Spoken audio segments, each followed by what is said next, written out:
আসসালামু আলাইকুম এভরিওয়ান। আশা করি সবাই ভালো আছো।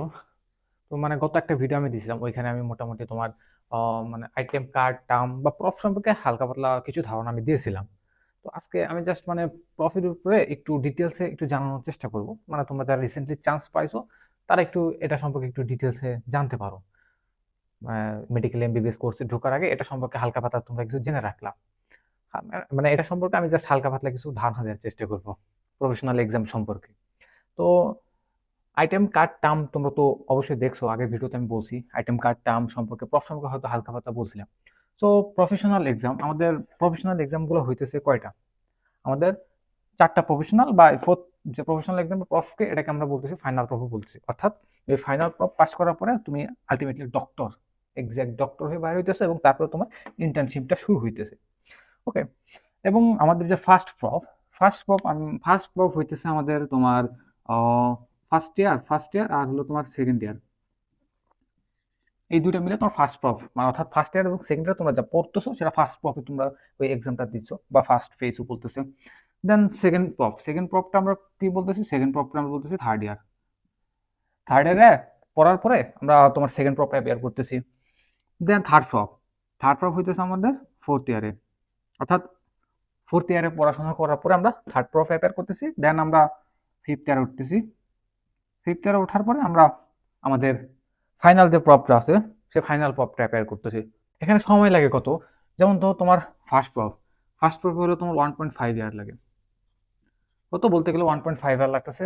দেন তোমার সেকেন্ড প্রপ এবং থার্ড প্রপে তোমার 1 ইয়ার, ওয়ান ইয়ার এবং ফোর্থ প্রপ বা ফাইনাল প্রপেও এখানে 1.5 ইয়ার। টোটাল তোমার 5 বছর, 5 বছর লাগছে তোমার স্টাডি করতে। 5 বছর তোমার স্টাডি করতে লাগতেছে এবং তোমার 1 বছর তুমি ইন্টার্নশিপ করবা। কত? 1 বছর তুমি ইন্টার্নশিপ করবা। সে 1 বছর টোটাল তোমার বলতে গেলে 6 বছর, বা তুমি বলতে গেলে 6.8, অ্যাভারেজে তুমি 6.8, 6.5, অর্থাৎ 6.5 বছর তুমি ধরে রাখতে পারো। অর্থাৎ বলতে গেলে তুমি 6.5 বছর এই কোর্সে তুমি চলবা, ইন্টার্নশিপ সহ। ওকে। এটাই বলতে গেলে কোর্স টাইম। এবং আমাদের যে ফার্স্ট প্রফেশনাল এক্সাম আমরা কি পড়তেছি, আমরা ফার্স্ট প্রফেশনাল এক্সামে মূলত তিনটা সাবজেক্ট পড়ে থাকি। একটা হলো তোমার অ্যানাটমি, একটা হলো তোমার ফিজিওলজি, আর একটা হলো তোমার বায়োকেমিস্ট্রি। ঠিক আছে? ফার্স্ট প্রফ এই তিনটা, অর্থাৎ তুমি ফার্স্ট ইয়ার সেকেন্ড ইয়ার তোমরা এই তিনটা সাবজেক্ট পড়বা, অ্যানাটমি পড়বা, ফিজিওলজি পড়বা এবং বায়োকেমিস্ট্রি পড়বা। ওকে। দেন সেকেন্ড প্রফে আমরা পড়বো হলো তোমার সেকেন্ড প্রফ সেকেন্ড প্রফে আমরা হলো পড়বো ফার্মাকোলজি, আর হলো তোমার ফরেনসিক মেডিসিন। ফার্মাকোলজি পড়বো আর হলো তোমার ফরেনসিক মেডিসিন পড়বো। দেন তোমার থার্ড প্রফে পড়বো হলো আমরা তোমার প্যাথোলজি, দেন তোমার মাইক্রোবায়োলজি, আর হলো community medicine and public health. এটা পড়বো আমরা হলো তোমার কত? থার্ড প্রফে। আর দেন আমাদের আসতেছে ফাইনাল প্রফে আমরা পড়বো হলো তোমার মেডিসিন, দেন তোমার সার্জারি, আর হলো গাইনি অ্যান্ড অপস। এগুলো পড়বো হলো তোমার আমরা ফাইনাল প্রফে। গাইনি অ্যান্ড এই তিনটা সাবজেক্ট, এগুলো আবার ব্রাঞ্চ আছে, সাব ব্রাঞ্চ আছে এই ফাইনাল প্রফের সাবজেক্টগুলোতে। ওকে। সো এগুলো হলো মাদার সাবজেক্ট। যাই হোক, তো আমরা এই জিনিসগুলো এই প্রফগুলোতে আমরা পড়বো এবং আমরা পড়াশোনা করতেছি 5 বছর, দেন 1 বছর ইন্টার্নি, 6.5 বছর পড়াশোনার পরে আমরা ডক্টর হিসেবে আলটিমেটলি বার হইতেছি। দেন তোমাদের অনেকের মনে হইতে পারে তাহলে ভাই আমরা রোগী দেখা শুরু করব কখন থেকে? ওকে, রোগী দেখা শুরু করব আমরা হলো তোমার এই যে যখন তোমার সেকেন্ড ফেজে আমরা আসবো, অর্থাৎ আমরা যখন ফার্স্ট প্রফ আমরা বেসিক সাবজেক্টগুলো দেখতেছি, অর্থাৎ অ্যানাটমি, ফিজিওলজি, বায়োকেমিস্ট্রি। তখন ফার্স্ট প্রফ আমরা পাস করার পরে আমরা হলো তোমার সেকেন্ড প্রফ বলতে গেলে আমাদের তো থার্ড ইয়ার শুরু হইতেছে। থার্ড ইয়ারে যখন শুরু হইতেছে তখন আমরা মনে করো যে ক্লিনিক্যালে যে কারেকশন সেখানে যাইতেছে, অর্থাৎ আমাদেরকে তখন ওয়ার্ড করতে হবে। তো ওয়ার্ড করতে হইতেছে তখন আমরা আর কি তোমার হাসপাতালে যাইতেছি, তখন আমরা রোগী দেখতেছি, রোগীর হিস্টোরি নিচ্ছি, ক্লিনিক্যাল এক্সামিনেশন গুলো দেখতেছি। তো ওই সময় আমাদেরকে আমরা রোগীর টাচে আর কি যাইতে পারতেছি। ওকে।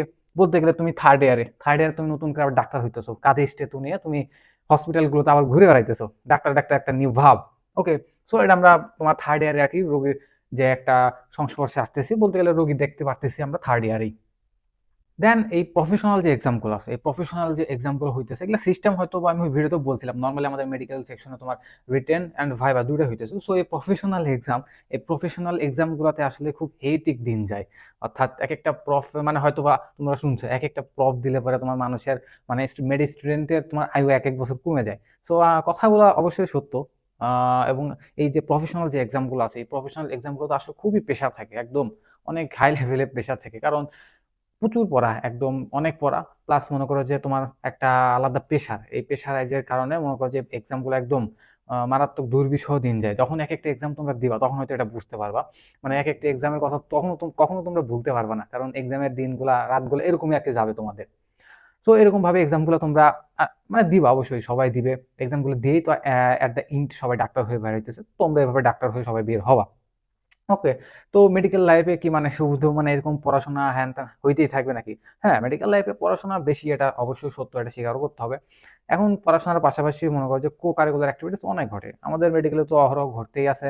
আর এখন তো মনে করো যে আইটেম আইটেম বলবো না, কার্ড শেষ হলে দেন কার্ড এন্ডিং পার্টি হইতেছে, টার্ম এন্ডিং পার্টি হইতেছে, মানে অনেক কিছু আর কি হইলে লাগে আছে। দেন মেডিকেলেও বিভিন্ন ধরনের কালচারাল প্রোগ্রাম হইতেছে, বিভিন্ন অনুষ্ঠান হয়ে থাকে। তো এগুলা বিভিন্ন অনুষ্ঠানে তোমরা অ্যাপিয়ার করবা, এখানেও তোমরা কো কারিকুলার অ্যাক্টিভিটিস গুলো করতে পারবা। তো মানে একসাথে যে খালি মানে স্টাডি চলতেছে, একটা মিথ আছে না, খালি স্টাডি খালি স্টাডি, এরকম না, সবকিছুই মেডিকেল সায়েন্সে চলতেছে। হ্যাঁ, স্টাডি একটু বেশি, এটা সত্য, তবে সবকিছুই মেডিকেল সায়েন্সের সাথে মানে মেডিকেল কলেজগুলো সবকিছুই চলতেছে একসাথে। সো এই জিনিসগুলো আর কি। আর আর এখন আরো যদি আমি কিছু কথা বলি, সেটা হলো ধরো তোমার মানে ফার্স্ট মানে প্রফেশনাল এক্সাম গুলো তো হইতেছে, ওকে, যদি কোনো কারণে ধরো তোমার ফার্স্ট ফেজ ধরো তোমার পাস আসলো না, কোনো কারণে ধরো তুমি কোন এক সাবজেক্টে ধরো বাই চান্স তোমার অ্যানাটমিতে তোমার ফেল আসলো, যাই হোক, আসলে পারে, বা সাপ্লি আসলো, যাই হোক, তো সাপ্লি আসলে কি হইতেছে, তোমার এই প্রফেশনাল এক্সামটা আবার হবে, তোমার আবার 3 মাস পরে এই প্রফেশনাল এক্সামটা আবার ডেট দিবে। ওকে, ওই যখন ওই ডেটটা দিবে তখন আবার তোমাকে ওই জায়গায় অ্যাপিয়ার করতে হবে, তোমার আবার ওই জায়গায় অ্যাপিয়ার করতে হবে, অর্থাৎ তোমাকে পাস করতে হবে, তারপরে তুমি যে তোমার সেকেন্ড, তোমার যে পরবর্তী ফেজ অর্থাৎ থার্ড ফেজে তুমি যাইতে পারতেছো। সো তোমাকে অবশ্যই মাস্ট বি তোমাকে পাস করেই যেতে হবে। এটা কি বললাম, মানে কেউ যদি মনে করো যে ফেল করে, তো তাকে আবার পরীক্ষা দিতে হবে, 3 মাস পর আবার এক্সাম ডেট দিবে, তো সেইখানে তাকে আবার পরীক্ষা দিতে হবে, এরকম সব জায়গায়। ওকে, ধরো তুমি সেকেন্ড ফেজেও ফেল করলা বা সাপ্লি আসলো, তো সেই ক্ষেত্রে তোমাকে আবার এক্সাম দিতে হবে, মাস্ট তোমাকে এক্সাম দিতে হবে। এক্সাম না দিয়ে বাঁচার উপায় না, এক্সাম তোমাকে দিয়ে পাস করতে হবে, দেন তুমি বাইর হতে পারবা। তো এইগুলো ছোটখাটো কথাবার্তা ছিল প্রফেশনাল এক্সাম সম্পর্কে। আর প্রফেশনাল এক্সাম সম্পর্কে এটা আর কি।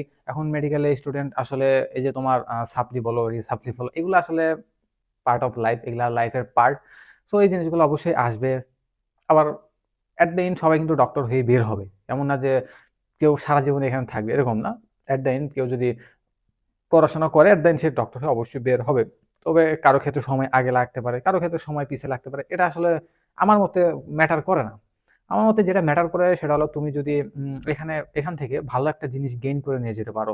অর্থাৎ এখানে যে আসলে যে পড়াটা এখানে আছে, মানে তোমার anatomy, physiology, biochemistry, forensic medicine বলো, প্যাথোলজি বলো, মাইক্রোবায়োলজি বলো, মেডিসিন গাইনি যাই বলো, যত রুগী আছে সেগুলো যদি তুমি ভালোভাবে গেইন করতে পারো, এবং ওই সাবজেক্ট গুলোর উপরে যদি তোমার একটা ভালোভাবে দখল থাকে, যে মানে এই সাবজেক্টগুলোর উপর দখল থাকলে তোমার কি হবে, তুমি যখন ডক্টর হয়ে বের হবার পরে তো তুমি কি দিবা, তুমি মাস্ট এখন এমবিবিএস, সাধারণ মানে এমবিবিএস ডিগ্রিটাকে আমি ছোট করতে চাই না, বাট এমবিবিএস ডিগ্রি দিয়ে তুমি ওইভাবে তো মানে রুগী দেখতে পারবে না, এটা স্বাভাবিক। এখন তোমাকে অবশ্যই পোস্ট গ্রাজুয়েশনে যাইতে হবে, পোস্ট গ্রাজুয়েশন বিভিন্ন ডিগ্রি নিতে হবে। ওই ক্ষেত্রে কি হবে, ওই ক্ষেত্রে আবার তোমাকে এক্সাম দিতে হবে। যেমন তুমি মেডিকেল এক্সাম এক্সাম দিয়ে এখানে চান্স পাইছো, ওইখানে যে আবার এক্সাম দিতে হবে, এবং ওই এক্সাম সিস্টেম আছে। তো ওই এক্সাম দেওয়ার পরে তুমি চান্স পাও, তো ওই এক্সাম কিসের উপর হবে, এই যে সাবজেক্টগুলো যে তুমি পড়তেছো এই সাবজেক্টগুলোর উপরে হবে। তো মেডিকেল এমবিবিএস স্টাডি চলাকালীন চেষ্টা করবে এই সাবজেক্টগুলো সম্পর্কে একটু ভালোভাবে পড়ার, যেন পরবর্তী লাইফে তুলনামূলক ইজি হয়। এই একটা ছোট্ট একটা মানে সিম্পল একটা অ্যাডভাইস তোমার আমার আর কি দেওয়া থাকবে অ্যাজ এ সিনিয়র হিসেবে। তো এভাবে আর কি মেডিকেলের তোমার আপস অ্যান্ড ডাউনস হইতে থাকবে। আর আমাদের কোর্স কিন্তু দেখছো, আমাদের কোর্স কিন্তু হইতেছে 6 বছর, 6.5 বছর, যাই বলো 6.5 বছর কিন্তু হইতেছে আমাদের কোর্সটা। কিন্তু নর্মালি ভার্সিটিতে কিন্তু নর্মালি কত বছর ঘটে, নর্মালি 4 বছর, বা এরা বেশি ধরলে পর 5 বছরের মধ্যে কিন্তু ওদের কোর্সগুলো শেষ হয়ে যাইতেছে, এরকম আর কি হইতেছে অ্যাট দ্য এন্ড। কিন্তু আমাদেরকে কিন্তু আসলে 6.5 বছর পড়াশোনা করে দেন বাইর হইতে হইতেছে। তো এই জিনিসগুলা মানে এমবিবিএস কারিকুলামে আছে। এবং তো এটুকু আর কি সিম্পল, মানে কিছু কোশ্চেনের অ্যান্সার, মানে কিছু আর কি এই সম্পর্কে কিছু বললাম। সো তোমার যদি মানে প্রফ সম্পর্কে যদি তুমি যদি একজন মানে নিউলি চান্স প্রাপ্ত হয়ে থাকো, তো সেক্ষেত্রে তোমার কোশ্চেন যদি থাকে সেটা তুমি আমাকে আস্ক করতে পারো কমেন্ট বক্সে, এবং তোমরা যখন মেডিকেলে মানে মানে কোর্সে ঢুকবা তখন এগুলা সম্পর্কে তোমরা জানতেই পারবে, সমস্যা নাই। বাস তোমরা নিউ চান্স পাইছো, তো এই সম্পর্কে কোনো ফ্যাসিনেশন থাকতে পারে, এবং আমার মনে হলো এই সম্পর্কে ছোট একটা ভিডিও দেওয়া দরকার। সো আমি একটা ইনফরমেটিভ ভিডিও তো তোমাকে দিলাম, তুমি এই সম্পর্কে অবশ্যই জানতে পারো। আর নেক্সট টাইম চিন্তা করব, মানে চেষ্টা করবো যে তোমার এমবিবিএস, আফটার এমবিবিএস এর পরে কি কি তোমার অপরচুনিটি গুলো আছে এই সম্পর্কে কিছু কিছু ভিডিও দেওয়ার ইনশাল্লাহ চেষ্টা করব। ওকে, আর সবাই ভালো থাকবা। আল্লাহ হাফেজ সবাইকে।